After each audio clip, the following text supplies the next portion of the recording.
తమిళ రాజకీయాలు హీటెక్కాయి. వేలూరు పార్లమెంట్ ఎన్నిక వాయిదా పడ్డంతో అభ్యర్థి కదిరి ఆనంద్, దురై మురుగన్లతో స్టాలిన్ సమావేశమయ్యారు. మరోవైపు డీఎంకే, అన్నా డీఎంకే నేతలు ఇళ్లపై ఐటీ దాడులు కొనసాగుతున్నాయి. తేనిలో డబ్బులు పంచుతూ పన్నీర్ సెల్వం కుమారుడు, అతని అనుచరులు అడ్డంగా దొరికిపోయారు. రేపు తమిళనాడులో 38 స్థానాల్లో పోలింగ్ జరగనుంది.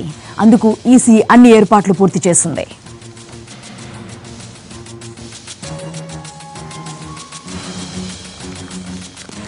దీనికి సంబంధించిన పూర్తి వివరాలు మా కరెస్పాండెంట్ దినకర్ అందిస్తారు. దినకర్, చెప్పండి, మొత్తం 38 స్థానాల్లో జరగబోతోంది.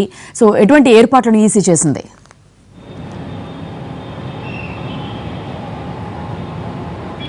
ఏర్పాట్లు మాత్రం పూర్తయ్యాయని చెప్పుకోవచ్చు. దాదాపు 580 మందికి పైగా ఎంపీ అభ్యర్థులంతా కూడా బరిలో ఉన్నటువంటి పరిస్థితి ఉంది. అన్నా డీఎంకే కూటమి, తర్వాత డీఎంకే కూటమి తరఫున అన్ని పార్టీలకు సంబంధించినటువంటి నేతలంతా కూడా కలిపి బరిలో ఉన్నటువంటి పరిస్థితి ఉంది. వేలూరు ఎన్నిక వాయిదా పడడంతో కేవలం 38 పార్లమెంటు నియోజకవర్గాలకు మాత్రమే రేపు ఉదయం 7 గంటల నుంచి పోలింగ్ ప్రారంభం కాబోతుంది.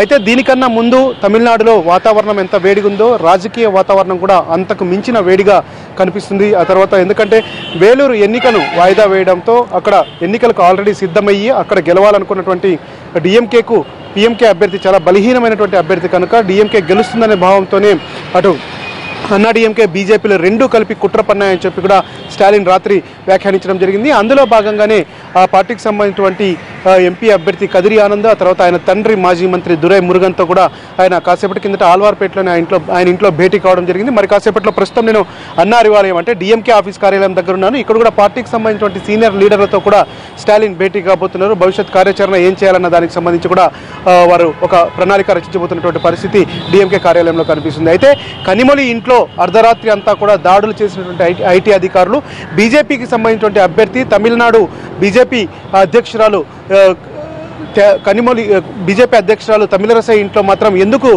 దాడులు చేయలేదు, ఎందుకు సోదా చేయలేదని చెప్పి కూడా స్టాలిన్ లాంటి నేతలతో పాటు డీఎంకే నేతలందరూ కూడా ప్రశ్నిస్తున్నటువంటి పరిస్థితి కొనసాగుతుంది. మరొకవైపు తేని జిల్లా ఏదైతే డౌన్ తమిళనాడు వెళ్లే కొద్దిందో అక్కడ పన్నీర్ సెల్వము, ఆయన కొడుకు ఎవరు ఎంపీగా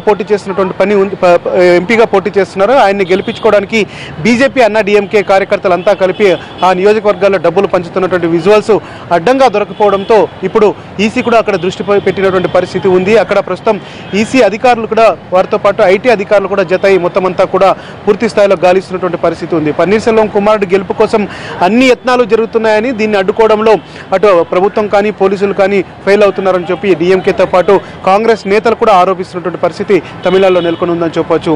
మరొకవైపు కమల్ హాసన్, ఆ తర్వాత టీటీవీ దినకరన్ పార్టీ ఏవైతే ఉన్నాయో వారు క్షేత్రస్థాయిలో ప్రచారం చేసినా కానీ అభ్యర్థుల విషయంలో మాత్రం డబ్బులు పంపిణీ చేయకపోవడంతో ఒకవైపు స్తబ్దుగా ఉన్నటువంటి వాతావరణం నెలకొని ఉంది. టీటీవీ దినకరన్ కార్యాలయంలో మాత్రం ఈరోజు ఐటీ అధికారులు కూడా అక్కడికి వెళ్ళి దాడులు చేశారు. కొంత మేర అమౌంట్ను కూడా క్యాష్ని కూడా స్వాధీనం చేసుకున్నటువంటి పరిస్థితి ఉంది. అయితే టీటీవీ దినకరన్ డీఎంకేని టార్గెట్ చేసుకొని అన్నా డీఎంకే కానీ బీజేపీ కానీ ప్రవర్తిస్తున్నాయని చెప్పి కూడా ఇక్కడ ప్రతిపక్షాలు కూడా ఆరోపిస్తున్నటువంటి పరిస్థితి నెలకొని ఉంది. ఈ రోజు ఉదయం కూడా అన్నా డీఎంకే పార్టీకి సంబంధించినటువంటి ఎమ్మెల్యేలంతా కూడా ఒక గుంపుగా, ఎమ్మెల్యేలు ఆయన అనుచరులంతా గుంపుగా ఏర్పడి ఒక నియోజకవర్గంలో దాదాపు 9 బృందాలుగా విడిపోయి డబ్బులు పంచుతున్నటువంటి విజువల్స్ కూడా అడ్డంగా దొరికిపోయినటువంటి పరిస్థితి ఉంది. దాదాపు 1,45,00,000 రూపాయలని క్యాష్ని వారు స్వాధీనం చేసుకోవడం జరిగింది. ఇక రాత్రి ఆండిపట్టులో రాత్రి జరిగినటువంటి ఘోరం ఏదైతే ఉందో అక్కడ దాడులు చేయడానికి, సోదాలు చేయడానికి వెళ్తున్నటువంటి అధికారుల్ని అన్నా డీఎంకే పార్టీ కార్యకర్తలు అడ్డుకోవడంతో దాదాపు 4 రౌండ్ల ఫైర్ జరిగింది.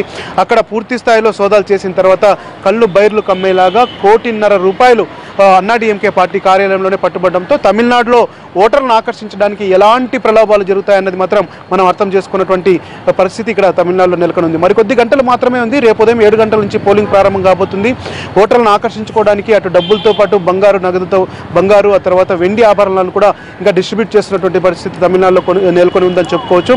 అయితే ప్రస్తుతం అయితే వేలూరు ఎంపీ స్థానానికి ఎన్నిక రద్దు చేయడం, దానికి రాష్ట్రపతి కూడా ఆమోదించడంతో ఇప్పుడు భవిష్యత్ కార్యాచరణ ఏం చేయాలన్న దానికి సంబంధించి కూడా పార్టీకి సంబంధించినటువంటి సీనియర్ నేతలతో అందరితో కూడా స్టాలిన్ కాసేపట్లో భేటీ కాబోతున్నారు.